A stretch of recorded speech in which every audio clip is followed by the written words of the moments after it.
Epione pain management and regenerative centre. ఇక మీ నొప్పులు శాశ్వతం కావు. ఈరోజు రామాయంపేట పట్టణంలో మరి 4వ వార్డులో మరి ఇక్కడ ఉన్న కౌన్సిలర్ నాగరాజు గారి ఆధ్వర్యంలో మరియు మన అభ్యర్థి అయిన వెంకటరామరెడ్డి గారి కుమారుడు కోడలు కలిసి మన ఇంటింటి ప్రచారం పాల్గొనడం. ఈ కార్యక్రమంలో మన చైర్మన్ గారు ఇతర కౌన్సిలర్లు మరి భారీ ఎత్తున బీఆర్ఎస్ కార్యకర్తలు పాల్గొనడం జరిగింది. వెంకటరామరెడ్డి గారు విద్యావేత్త, గత దాదాపు 11-12 సంవత్సరాలు మన ఉమ్మడి జిల్లాలో కలెక్టర్గా ఎన్నో సేవలు అందించింది. ఇక్కడికి చాలామంది కూడా రాజకీయ నాయకులకైనా సుపరిచితులు. తప్పకుండా కేసీఆర్ గారు చేపట్టిన అభివృద్ధి సంక్షేమ కార్యక్రమాలు ప్రజలు మరవలేకపోతున్నారు. ఎందుకు ఓడగొట్టినామనే బాధ వ్యక్తపరుస్తూ తప్పకుండా మరి వెంకటరామరెడ్డిని భారీ మెజార్టీతో గెలిపించడానికి సిద్ధంగా ఉన్నారు. గతంలో కూడా ఈ వార్డులో కూడా పద్మాదేవేందర్ రెడ్డి కూడా పూర్తి మెజార్టీ లభించింది. అంతకన్నా భిన్నంగా ఈ వార్డులో 90% ఓట్లు పడతాయని నేను ఆశాభావాన్ని వ్యక్తపరుస్తున్నాను. మండలంలో మన పట్టణంలో మన అందరము ఏకావేశమై మన కౌన్సిలర్లు, మాజీ కౌన్సిలర్లు, మాజీ సర్పంచ్లు, ఇప్పుడున్న సర్పంచ్ అందరూ మాకు సహకరిస్తూ ఇంటింటి ప్రచారం చేస్తున్నందుకు మేము ఈరోజు చాలా సంతోషంగా ఉన్నాము. ప్రతి ఒక్క ఇంటింట్లో తిరుగుతుంటే చాలా స్పందన ఉంది.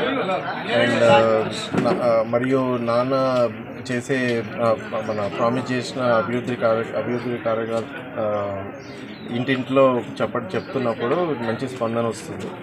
సో అందరూ కలిసి కారు గుర్తుకే ఓటేస్తే మన గలం, మన మెదక్ గలం మన పార్లమెంట్లో ఇంపేయగలుగుతాం. దీనికి మీ అందరూ సహకరిస్తారని కోరుతున్నాను.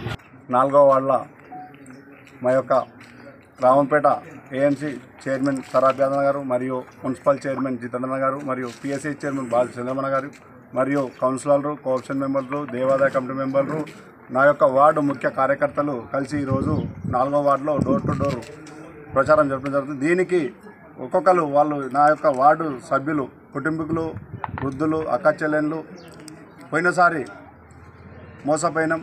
ఎందుకంటే మాకు 2500 మహాలక్ష్మి స్కీమ్ లేదు, 2000 పెన్షన్ 4000 పెన్షన్ రద్దు లేదు. ఈరోజు పెళ్ళై 4 నెలలు అయింది, తులం బంగారం లేదు, ₹1,00,000 కళ్యాణ లక్ష్మి లేదు.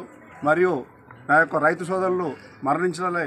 ఈరోజు ఇంతకుముందుకు కేసీఆర్ ప్రభుత్వం ఉన్నప్పుడు వారం రోజుల లోపు 5 లక్షల ప్రమాద బీమా చెక్కు తీసుకున్నాం, అది కూడా లేదు. ఎందుకంటే ఈ యొక్క జూటా మాటలు చెప్పి గద్దెనెక్కిన ప్రభుత్వానికి ఖచ్చితంగా బుద్ధి చెప్తామని చెప్పి మా యొక్క వార్డు ప్రజలు అనుగుణంగా మాకు విశేష స్పందన కలుపుతున్నారు.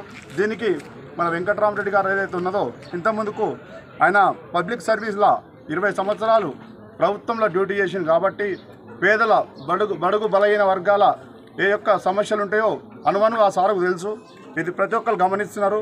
గమనించి ఈ యొక్క మనకు కాన్స్టిట్యున్సీ నుంచి మన స్పెషల్గా మెదక్కు సార్ ఎక్కువ టైం కేటాయించి మా యొక్క పేద ప్రజల వాళ్ళ అవసరాలను తీర్చాలని చెప్పి కోరుకుంటూ ప్రతి డోర్ టు చెప్తున్నాం. మంచి స్పందన ఉంది.